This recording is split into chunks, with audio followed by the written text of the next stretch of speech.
J'aime bien ce texte de Danielle Sadat, qui est une écrivaine qui n'a pas écrit sur toutes les modes de culture, mais ce texte-là est intéressant.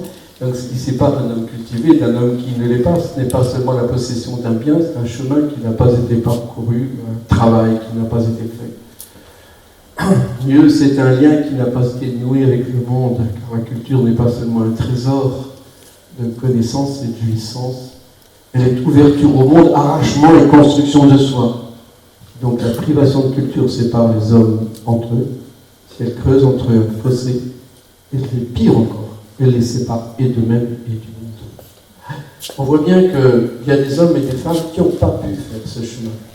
Et on n'ose pas dire ça dans un langage correct que quelqu'un est pauvre en culture. Parce qu'on va dire au nom de quoi vous dites qu'il est pauvre en culture? Ben, mettez les yeux en face. Ça peut être des gens qui sont très riches financièrement et qui sont pauvres en culture. Ça peut même être des gens qui ont des responsabilités politiques et qui sont très pauvres en culture.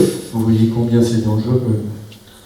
Mais quelqu'un qui est humilié pour les raisons que j'évoquais tout à l'heure, il a ce chemin qui n'a pas été fait. Donc cette libération, il ne sait pas ce que c'est. Oui. Et si c'est pas ce que c'est cette libération, pourtant il a une force en lui. Chaque homme, chaque femme a une force en lui. Et si cette force ne peut pas s'exprimer d'une façon positive et constructive, comment va-t-elle s'exprimer? Un homme et une femme violente n'est pas quelqu'un qui tout à coup a une force violente qui va le prendre.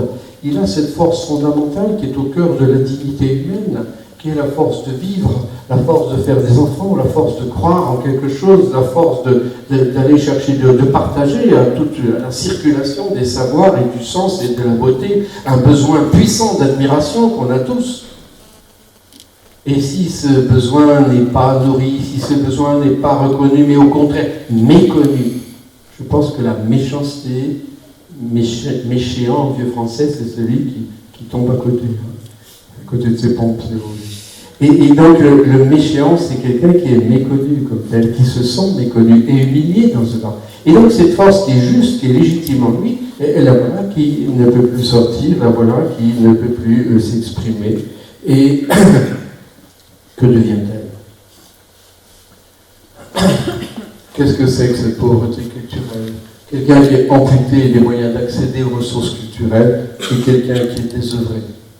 On voit bien que la violation du droit au travail, c'est évidemment une violation d'un droit économique parce que quelqu'un n'a pas le salaire suffisant pour vivre, mais on voit bien aussi que le travail, normalement, c'est pas seulement un gagne-pain, c'est aussi un lieu de participation, un lieu d'expression, et donc cette dimension culturelle est puissante. La culture, c'est du travail, un travail digne, un travail humain, et forcément une activité culturelle.